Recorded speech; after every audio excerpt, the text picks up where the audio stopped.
ఆ మొహానికి తోడు వ్యాయామం ఒకటి. మదవెక్కిన ఎద్దు కథం తొక్కుతున్నట్టుంది. ఏమిటిరా నసుకుతున్నావు? అసలే బుర్ర తక్కువ వెధవి. దానికి తోడు బుర్ర చేత్తో రాస్తున్నావు. సరిగ్గా రాస్తున్నావా? తప్పులు తగలేస్తున్నావా? సరిగ్గానే రాస్తున్నానండయ్యా. పెళ్లి కోసం నేను వెప్పర్లాడి తెస్తుంటే ఆ ఎదురింటి పీరుగా నీ వెంట పడిందేట్రా? నూనె గుడ్డల మడ్డి వెధవి, తలకెంత నూనె రాసుకోవాలో తెలియని సన్నాసివి, ఏ సైజు బొట్టు పెట్టుకోవాలో కూడా తెలియని కుంకమి. నువ్వెలా నచ్చావురా దానికి? అలా ఉడుక్కోకండి అయ్యా. తలంటు పోసుకొచ్చిన మాళీ గేదె కంటే బురదలో పొల్లాడిన ఆవుతోడే అందంగా ఉంటుంది కదండి అయ్యా. ఆ మాట నిజమేననుకో. అంటే నేను మాళీగెదిరినా నీ ఉద్దేశం? అబ్బెబ్బెబ్బెబ్బే, తమరినంత చిన్న చూపు చూసే శక్తి నాకెక్కడదండి అయ్యా. మరే ఊరికే సామె చెప్పానంతే. అయినా పిల్ల నీకెక్కడ దొరికిందిరా? మనిషి అంత మనిషిని నన్ను పట్టుకుని నౌకరంటుందా? చిత్తం, ఆ పిల్లకి పూర్వజన్మ స్మృతి రావడం నిజమేనటండి అయ్యా. డాక్టర్లకు చూపిస్తే నిజమేనని నిర్ధారించారట. గత జన్మలో తమరు నౌకరైన మాట వాస్తవం అయి ఉంటుంది. వాస్తవమే అయి ఉంటుందా? చచ్చావు. ఏ మీ నాన్న మా నాన్న దగ్గర 6 జన్మల క్రితం అప్పు తీసుకున్నాడు. 480 ఏళ్ళకి చక్రవడ్డీ కడుతున్నాను. మునిగిపోతావు. వద్దు మహాప్రభు. ఎంగర వేషాలు వేయకుండా పద్దులు సరిగ్గా రాచావు. ఏమండి? అయ్యో, పూర్వజన్మ వచ్చేస్తుంది. పూర్వజన్మ వచ్చేస్తుంది. పూర్వజన్మ వచ్చేస్తుంది బాబు. అమ్మా, ఏమిటి దొంగట ఆడుతున్నారా? అమ్మాయి పెళ్లికి ఎదిగింది, మనకి ఈ వయసులో ఆటలేమిటండి? అమ్మాయి ఏది? అమ్మాయా? దొడ్లో కొబ్బరి చెట్టుతో పళ్ళు తవ్వుకుంటుంది. మరి గోపిగాడేటి? గోపిగాడా దాహం వేస్తుంది, కిరసా దాగొస్తానని వెళ్ళాడు. చాలా ఇంకేమైనా కావాలా? పిల్లలు దూరంగానే ఉన్నారు కదా, మిమ్మల్ని ఒక పని చేస్తానండి. ఏం చేస్తావు? ముద్దు పెట్టుకున్నావా? 3 అంగుళాల మేర కొరికేసినట్టున్నావు. ఆ ముక్కటిచ్చేయి, అతికించేసుకుంటాను. మీ చిలిపితనం ఇంకా పోలేసమండి. చిలిపితనమా? పిల్లల్ని తీసుకుని రేపు సినిమాకి వెళ్దామండి. ఎవరికా? ఊరు కూడా ఏంటి, నిజంగా వెళ్దాం. ఎవరికా? అరే వెళ్దామండి. వస్తానండి. మళ్ళీ ఎందుకు? అయ్యో అయ్యో, ఇంకా ఈ దెబ్బ తగ్గలేదు.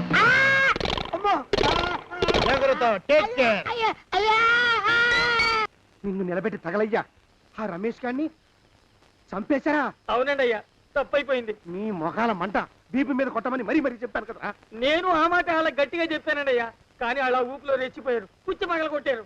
ఇంకా నా సామాన్ నువ్వు ఎక్కడికి వెళ్తావా? వాడేమో ఒక పెళ్ళైనోడు, తమరేమో 1.5 పెళ్ళైనోళ్ళు, నేనేమో అరపెళ్ళి కూడా కానివ్వండి. ఆ దారి నేను చూసుకుంటా, లేకపోతే పోలీసులు వచ్చి నన్ను పట్టుకెళ్తారు. పోలీసులు వస్తారా? మరి రారేంటండి అయ్యా? సచ్చింది ఏమైనా కాచా కప్ప, సాక్షాత్తు మనిషి. ఇంకా సేపట్లో పోలీసులు వస్తారు, తమరి చేతికి అరదండాలేసి తీసుకుపోతారు. స్టేషన్ లో పోలీసు దెబ్బలు కొడతారు. అవి పైకి కనిపించవు, లోపల ఎముకల్ని నజ్జు నజ్జు చేస్తాయి.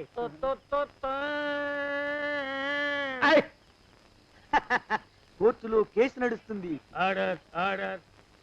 కన్నుకి కన్ను, పన్నుకి పన్ను, ప్రాణానికి ప్రాణం. తమరికి ఉరిశిక్ష పడుతుంది. జైల్లో ఒంటరిగా ఉంచి పాచిపోయిన పులుసు, పురుగుల పడ్డ అన్నం పెడతారు. ఉరి తీసే రోజు వస్తుంది. తమరికి తలంటు స్నానం చేయిస్తారు,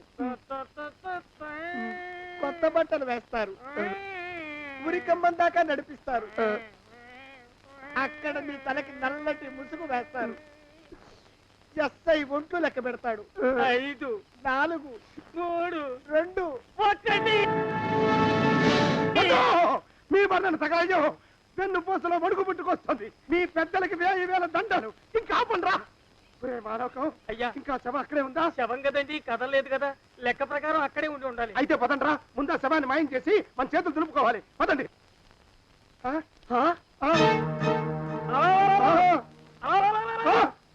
ఏమిటా కొత్త కథ? శవం ఇక్కడే ఉండాలండి అయ్యా. మరి ఏమన్నట్టు? అదే నాకు అర్థం కావట్లేదు. ఏమై ఉంటుందంటారు? లోపల అమ్మాయి గారు కూడా లేరండి అయ్యా.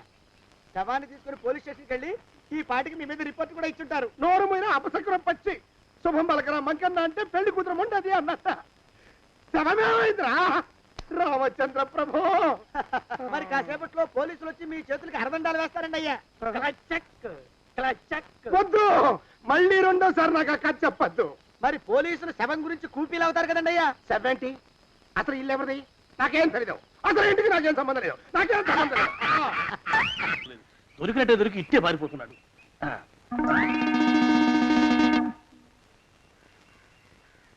అన్నయ్య ఈ ఊళ్ళో లేడేమోనండి. కృష్ణయ్య చెప్పాడుగా చూద్దాం. ఇదిగో ఏమండే ఊళ్ళంతుంది ఊరు. గొడవ చీకురానికి దండం పెడతాను. దండం పెడతానంటే కుదరదండి. ఏమండే అరవకురా. నేను అరవకుండా ఉండాలంటే మీరు పని చేయాలండి అయ్యా. ఏమిటది? మా నాన్న రాసిన ప్రామిసరీ నోట్లు మీ దగ్గర ఉన్నాయి కదా, ఉంటే అవి నాకు ఇచ్చేయాలి. ఆ? అంటే ఎలాగండి అయ్యా? ఏమండే అరవకురా. నా ప్రామిసరీ నోట్లు నాకు ఇస్తే మీకు 30,000 నష్టం. మీరు ఇక్కడ ఉన్నారని వాళ్ళకి తెలిస్తే కనీసం మీకు 3 లక్షల నష్టం వస్తుంది. ఆలోచిస్తారేంటండి? ఏమండో ఒరే జోగినాథం, నీ మొఖాన్ని ఒక 1000 రూపాయలు పడేస్తాను. నోరు ముసుపడు. బేరాలు ఆడతారేంటండి? బేరాలు ఏమండో? నీ పెద్దలకు 1000 దండాలరా. అరవకురా. పోనీ ఒక 5,000 ఇస్తాను. ఇక మాట్లాడుకో. 5,000 ఇస్తే కుదరదండి. ఏమండో? పోనీ ఒక 7,000 ఇస్తాను. ఇదే ఫైసలు. ఇదే ఫైనల్? ఫైసలు. అయితే నేను వాళ్ళని పిలవడమే ఫైనల్. ఏమండో? కాగితాలు తెచ్చిస్తానండు. బ్లాక్ మెయిల్ వెధవా అని. బ్లాక్ మెయిల్ వెధవా. తొందరగా రండి. ఇవ్వరా శని వెధవాని. ఇక నోరు మూసుకుని కొంపలో పడుండు. నీ మోహన్ తాగలయ్యా. కొట్టావా? కొట్టడం ఏంట్రా? నిన్ను చంపేస్తాను. నా సంగతి తెలియదంటే నీకు. అరే, మా నాన్న చేసిన అప్పుకి చక్రవడ్డీ కట్టి నన్ను జలగలా పీడిస్తావా? నా చేత వెట్టి చాకరీ చేస్తావా? మూసేయంతే. ఎందుకు చెప్తున్నాను అర్థం చేసుకో. పెళ్ళం దేవుడు క్యాలెండర్ చూస్తే అనుమానించే శాడిస్ట్ కుంకవి నువ్వు ఒక మనిషివే. నీకు పెళ్లి కావాలా? పెళ్లి. నీ ఫేస్ ఎప్పుడైనా అద్దంలో చూసుకున్నావురా? కొమ్ములు కోసేసిన గౌడు గేదె మొహం నువ్వును. నీకు 16 ఏళ్ల పిల్ల కావాలా? పిల్ల. నిన్ను నువ్వేం చెయ్యలేవురా. నా ఎడంకాలి చిటికిన వేల మీద మొలిచిన వెంట్రుక ముక్కను కూడా పేకలేవురా నువ్వు. ఇప్పుడు నాకు చాలా ఆనందంగా ఉంది.